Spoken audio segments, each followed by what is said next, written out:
నీకెందుకు పంచాయతీ కడియం శ్రీవారి చేసినట్టు నువ్వు కూడా దొంగ పని చేయమని చెప్పారు. కానీ నేను ఒకడే నాయకుని నమ్ముకున్నా, కేసీఆర్ ను ఆయనతోనే ఉంటా, ఏం చేసుకుంటావో చేసుకోపో అని చెప్పి నిజమైన విధేయతకు, విశ్వాసానికి, విశ్వసనీయతకు మారు పేరుగా నిలబడ్డాడు పల్లా రాజశేఖర రెడ్డి. నిజంగా కూడా నాకు విశ్వాసం ఉంది.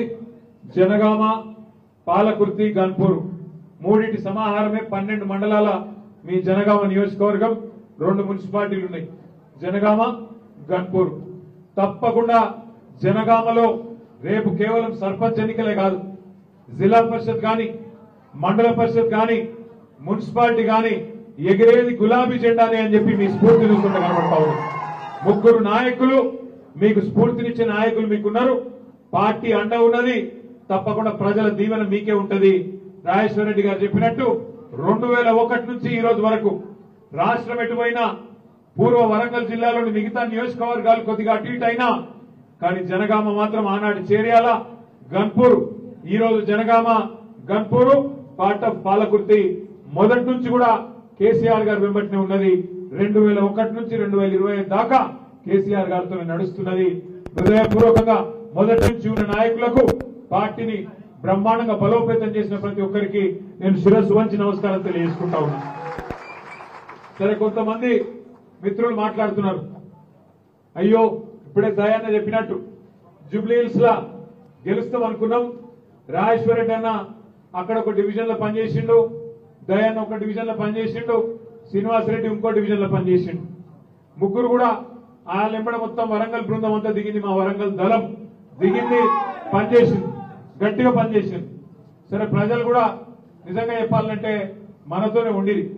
కానీ రేవంత్ రెడ్డి గారి గెలుపు ఇంతకుముందు దయాన్న చెప్పినట్టు 3 రకాలుగా జరిగింది. ఒకటి, రాయించుకున్న ఓట్లు, దొంగ ఓట్లు, రాయించుకున్న ఓట్లు. రెండోది, వేయించుకున్న ఓట్లు. ఏది ఆటోలలో తెచ్చుకొని వాటికి పోలీసు వాళ్ళని అడ్డం పెట్టుకొని పక్క కాన్స్టిట్యున్సీలకు వెళ్లి తెచ్చుకొని వేయించుకున్న దొంగ ఓట్లు. మూడోది, కొనుక్కున్న ఓట్లు.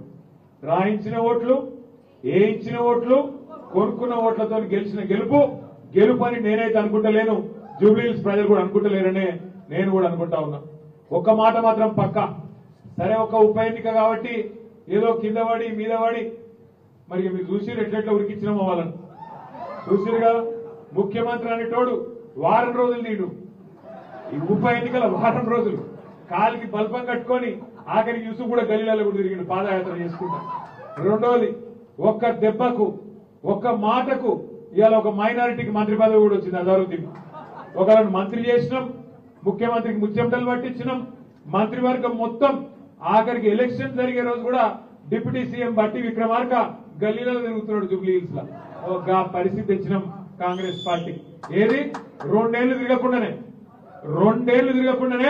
చెమటలు పట్టినాయి, 2 ఏళ్లు తిరగకుండానే ఓడిపోతామేమో అనే భయంతో గడగడ వణికిపోయి ఇవాళ గెలిచినాం రా సాగు తప్పి కన్ను పెట్టవే అని చెప్పి లోపల గుద్దుకుంటారు. నేను ఒక్క మాట మీద ఆలోచించమని కోరుతున్నా. ఈ గెలుపు నిజమైన గెలుపు అయితే, ఈ గెలుపు నిజంగానే గెలుపు అయితే, వాపు మాత్రమే నేనంటున్నా, నిజంగానే బలుపు అయితే రేవంత్ రెడ్డి మరి 10 మంది ఎమ్మెల్యేలతో రాజీనామా చేయించే దమ్ముందా? పార్టీ మారిన 10 మంది ఎమ్మెల్యేలతో రాజీనామా చేయించి ఎలక్షన్ కు వచ్చే దమ్ము రేవంత్ రెడ్డికి ఉందా? లేదు. ఎందుకంటే ఆయనకు కూడా ఎరికే ఏదో ఒకటి కాబట్టి కింద మీద వాడి దొంగోట్లతో నడిపించిండు. 10 ఎట్లయితే అవి కాదు కదా. ఇప్పుడు వరంగల్ అనుకో, మీరు ముందే వరంగల్ వాళ్ళు మా తెలుసు, గన్పూర్ లో పెట్టిరనుకో ఎర్రగా కాల్చి ఈడ వాత పెట్టమ్మ కాడ పెడతారు. మీరు అర్థమైందా? ఒక గట్లుంటది కాబట్టి భయపడతాను. పెద్ద పెద్ద మాటలు, పెద్ద పెద్ద నీతులు చెప్పేందుకేమో నేను చాలా గొప్పోని, నీతులు, క్యారెక్టరు, కమిట్మెంట్, గడిది గుడ్డు యాడున్నాయి క్యారెక్టరు, కమిట్మెంట్? ఒక పార్టీలో గెలిచి ఇంకో పార్టీలో కూడా క్యారెక్టరా? రాజీనామా చేయకుండా, సిగ్గు లేకుండా పదవిని పట్టుకొని, సూరు పట్టుకొని గబ్బిల వెళ్ళినట్టు ఏలాడు క్యారెక్టరా? ఏంటి క్యారెక్టరు? దమ్ముంటే నిజంగానే నిజాయితీ ఉంటే, క్యారెక్టర్ ఉంటే రాజీనామా చేసి స్టేషన్ కన్పూర్కి రా, ఎవరు ఎక్కువ ప్రజలు చెప్తారు. ఇజ్జత్ లేకుండా, మానం లేకుండా ఈ వయస్సులో ఆ దిక్కుమాల ఒక ఎమ్మెల్యే పదవి కోసం గబ్బిల మీద సూరు పట్టుకొని ఎలాడినట్టు కళ్ళు మూసుకొని సిగ్గు లేకుండా మాటలు మాట్లాడుతున్నాడు.